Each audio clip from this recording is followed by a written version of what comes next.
Welcome to this, hold on, to this mysterious life.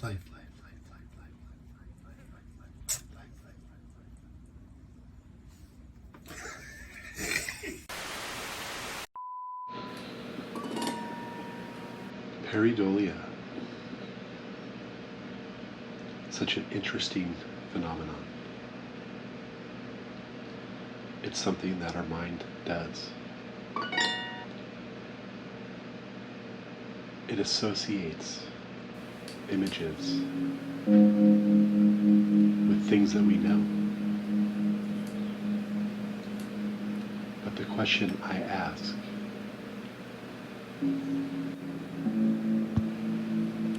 is this the only thing that is happening here? Is it just our mind making up things? Making meaning out of things? Or is there something more mysterious behind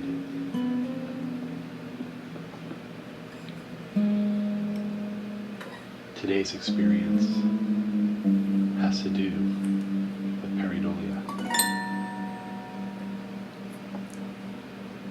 In the summer of 2020, I took my girlfriend on a day trip.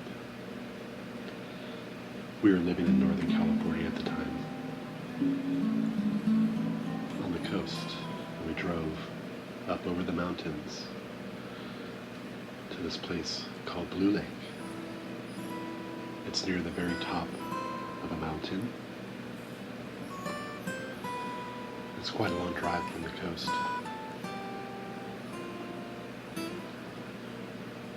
To an area that some people will be familiar with. Blue Lake is up near the top of Bluff Creek Road. So anyone that knows this area already knows that it has a very interesting energy, and it is a mysterious place. And on this particular day, there were large fires burning in California. And when we got over the mountain pass from the coast, we were engulfed in smoke.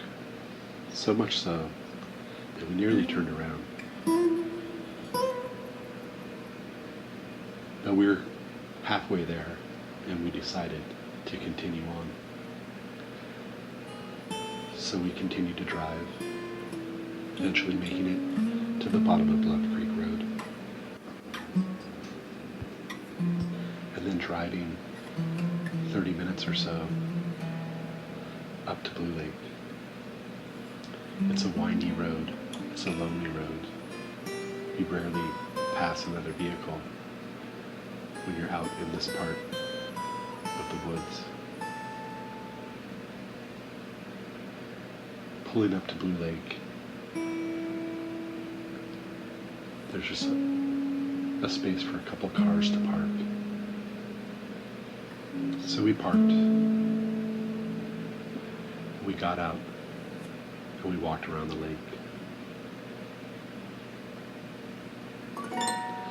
It's not a long walk. It's not a big lake. But there's a trail that goes all the way around the lake in a circle, in a loop. We were the only ones there. And it was a very mysterious, mystical type of day.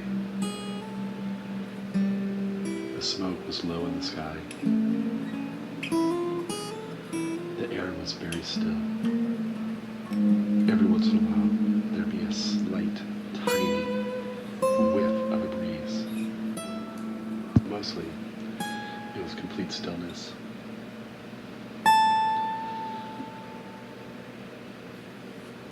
So we took our time, walking around the lake, snapping pictures of the forest. When we got halfway around to the backside of the lake, there's a place there where there's some really large trees that had fallen down and they've fallen into the lake from the shoreline. And these trees are big enough that you can walk out on them, and you can walk 50, 60 feet out into the middle of the lake. And the trees have fallen not all in the same direction. Some of them have landed in a perpendicular fashion on top of one another. And so you can walk out on one and then climb up onto another and go to the right or to the left and follow the length of that tree. And you can follow them pretty far out. I don't know how deep the lake is, but the trees feel pretty stable until you get near the top of them, where they get skinnier, and at a certain point you just feel like you shouldn't walk any further. But there you are out in the middle of this lake. And like I said, it was a very calm day. It was so glassy that the trees surrounding the lake were reflecting off the surface of the water. And it was very quiet.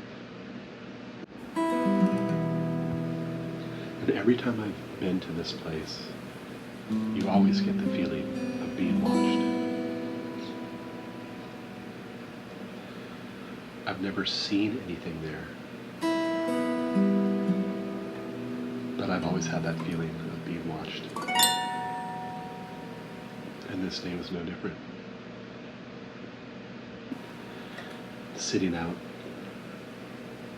near the top of the tree in the middle of the lake, looking at the reflective water.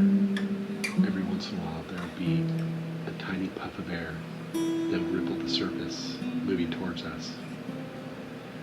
And you couldn't really feel the air on your body. I'm assuming that it was a puff of wind because it rippled the surface. But I did wonder if it was something swimming under the water.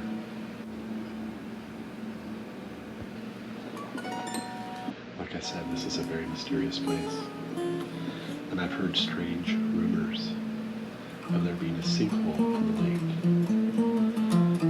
And that in the past, there's been a couple different occasions where the sinkhole opened up and all of the water drained, and someone swimming in the lake was sucked down into the sinkhole. Their body to be found weeks later, miles and miles away on the other side of the mountain range near the coast. The story goes that one of the bodies was found in Big Lagoon, over 50 miles away. From that mountaintop, water passing through a sinkhole would travel down through the Klamath River system or into the Redwood Creek River system to end up someplace like Big Lagoon. And another story I heard was of the same thing happening to another person, and the body being found in Lake Earl up by Crescent City, which is over 80 miles away. The body would have traveled through the same river systems, the Klamath River system. I have no verification of these stories.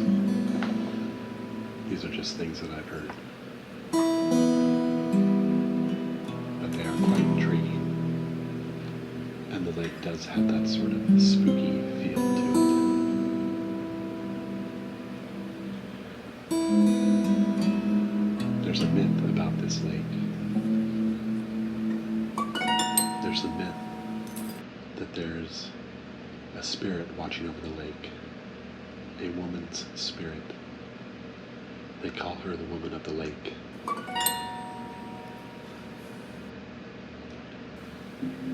And there are signs of her. When you first pull up and park near the head of the trail, there's a tree standing right next to the trail, only about 30 feet down the trail from where you're parking your car. You can see this tree from where you park. And there is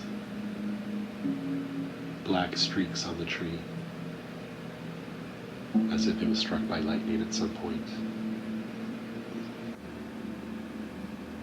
But the shape that it makes fits into this idea of pareidolia.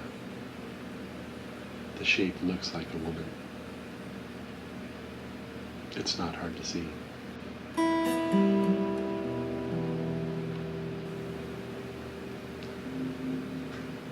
After we spent time out on the logs, out in the lake, we continued to walk around the rest of the lake.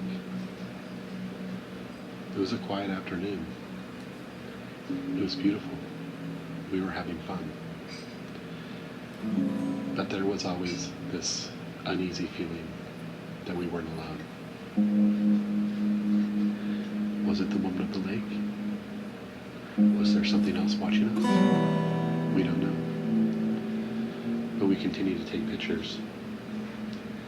And when we got home, we looked at the photos. And there was something that showed up.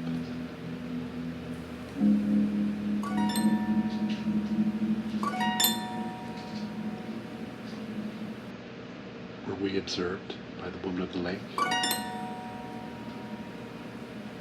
Or is this just our imagination? I'll leave that for you to decide.